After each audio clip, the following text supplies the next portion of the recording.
Hi అండి, సరితామూల్య family బ్లాగ్కి స్వాగతం అండి. అందరూ ఎలా ఉన్నారు? మేమైతే చాలా బాగున్నాం. మీరు కూడా చాలా బాగున్నారని అనుకుంటున్నాను. ఈరోజు నేను తోటకూర కర్రీ ప్రిపేర్ చేస్తున్నానండి. దానికోసం కావాల్సింది ఒక 2 కట్టలు తోటకూర, కొంచెం పచ్చిమిర్చి, ఒక 2 ఉల్లిగడ్డలు, ఒక టమాటా, కొంచెం కొత్తిమీర. కర్రీ ఎలా ప్రిపేర్ చేయాలో ఇప్పుడు చూపిస్తాను. స్టవ్ పైన గిన్నె పెట్టుకున్నాను. స్టవ్ వెలిగిస్తున్నానండి. స్టవ్ వెలిగించుకున్నానండి. ఒక 2 పావుల ఆయిల్ వేసుకుంటున్నానండి. 2 పావుల ఆయిల్ వేసుకుంటున్నాను.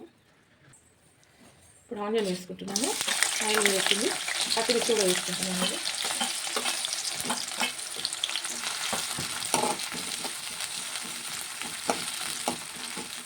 కొంచెం ఫ్రై అవ్వాలి. పెట్టేస్తాను. ఇప్పుడు కొంచెం అల్లం వెల్లుల్లి పేస్ట్ వేసుకుంటున్నాను. కొంచెం పసుపు వేసుకుంటున్నామండి. దీన్ని బాగా కలిపిస్తున్నాం. కొంచెం అల్లం వెల్లుల్లి పేస్ట్, పసుపు వేసుకున్నానండి.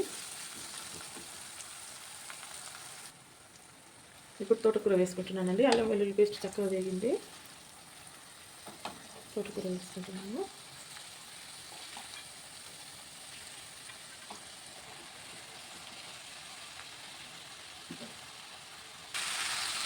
ఇది కలుపుతున్నానండి.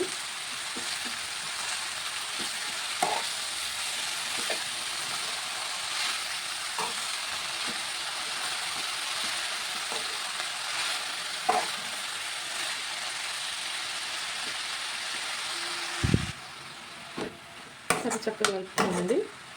ఇప్పుడు ఒక 5 నిమిషాలు మూత పెట్టేసుకున్నాం. కర్రీ ఒకసారి చూద్దామండి. కర్రీ చక్కగా ఉడుకుతుంది. ఒక్క టమాటా వేస్తానండి. ఇందులో ఒకటే టమాటా. ఇంకొక 2 నిమిషాలు మూత పెట్టేసుకుంటాను.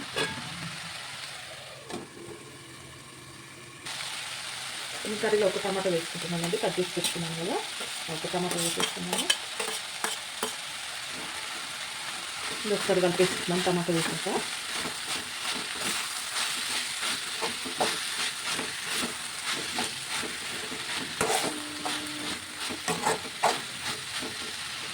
కొంచెం సాల్ట్ వేస్తానండి. కర్రీకి సరిపడా సాల్ట్ వేస్తాను. మళ్ళీ ఒకసారి కలిపేసుకుంటాను.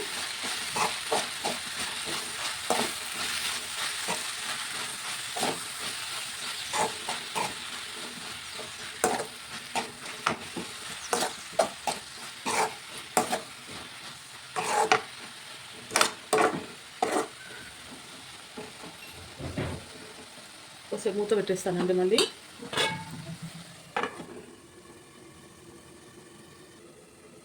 ఒకసారి కర్రీ చూద్దాము. టమాటా చక్కగా మగ్గుతుంది.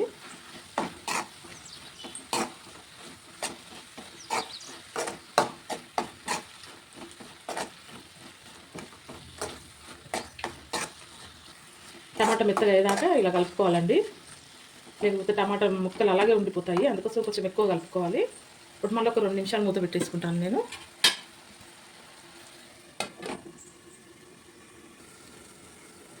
కర్రీ చూద్దామండి.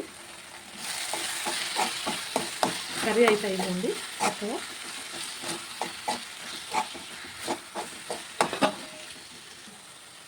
ఇప్పుడు కొత్తిమీర వేసుకున్నానండి. కొత్తిమీర ఒక ఫుల్ కట్ట తీసుకున్నాను నేనైతే. మొత్తం కొత్తిమీర వేస్తున్నాను. చాలా బాగుంటుందండి. కొత్తిమీర కొంచెం ఎక్కువ వేసుకుంటే కలిపిస్తున్నాను.